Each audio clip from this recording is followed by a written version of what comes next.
Oh, there's nothing on TV. I wish I could get my Plex library on the CRT. I think that'd be pretty cool. Oh, hey, look at that. Ah, nice. Alright, so how is that possible? Raspberry Pi. This is the Raspberry Pi 4B. And I bought this many years ago because I wanted to build a retro emulation box. And why this piece of hardware instead of any other computer or whatnot? It's this special port right here. Now, this looks like a regular headphone jack, but it has a secret. It has analog composite video output, which means you can use one of these cables and get video out to go to the CRT. If you look at the connector, you'll see it has a tip, 2 rings, and a sleeve, which is one more than your headphone cable would have. So that gives us video. So for the retro emulation box, I got this cool case. It's like a little mini NES. And then you just put this inside, plug it in. Very carefully plugging these wires on the top. And cue the time lapse.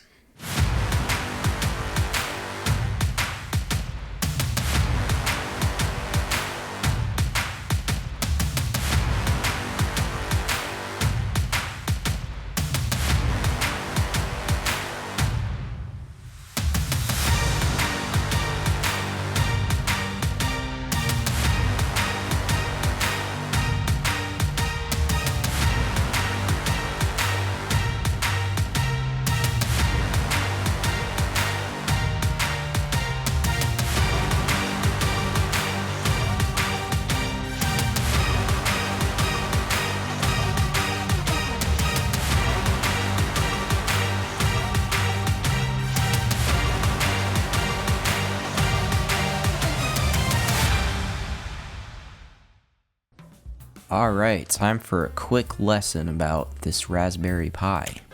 What is a Raspberry Pi? Well, it's a single board computer, or if it helps, it's just a computer. That's all it is. So, what software does it run? It runs Linux, and specifically in our case, RetroPie, which is a distro specifically for playing old games on a Raspberry Pi. So, very broad overview of what's happening here.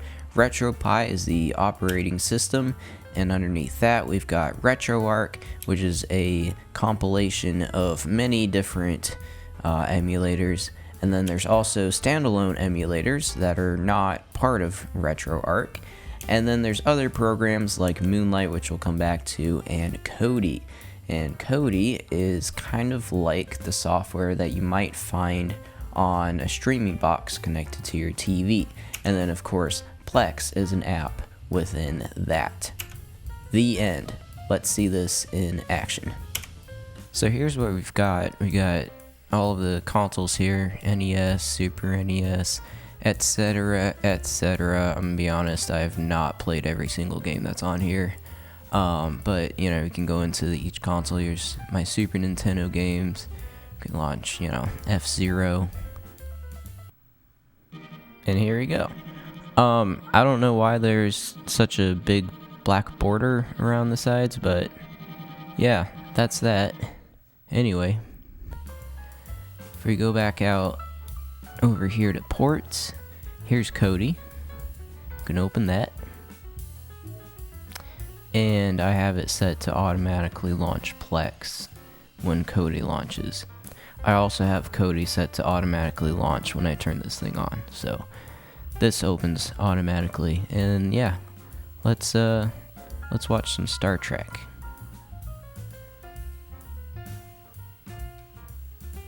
It's kind of hard to read the UI, but it's doable. And yeah, there you go. Alright, I had to do some troubleshooting, but I got it to work.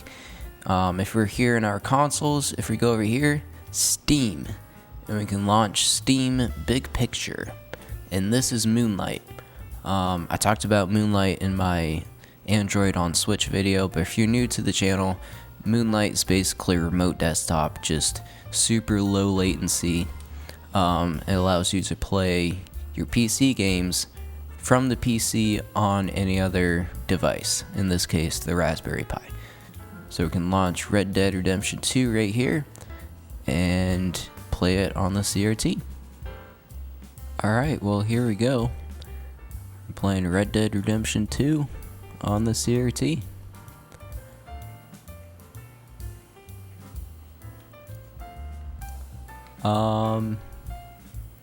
Yeah, unlike using just a regular HDMI to AV adapter, we have the correct aspect ratio with the black bars on the top and bottom, so nothing's getting cut off and nothing's getting squished. The video does look heavily compressed because of the stream, but oh well. Yeah, it can be kind of hard to read the UI, but I mean this is playable, and it makes this game nostalgic. Even though this game is not an old game, it didn't come out 20 years ago, but playing it on this screen, I don't know, it's cozy. And you know, everything about a CRT, whether we're playing an old game, watching old movies and TV shows, or even if we're playing a new game, I get a certain cozy feeling. And it's a sort of nostalgia, longing for times past, times that will never be back, but we can enjoy and appreciate how it makes us feel while also being optimistic for the future. So, yeah. Subscribe for more.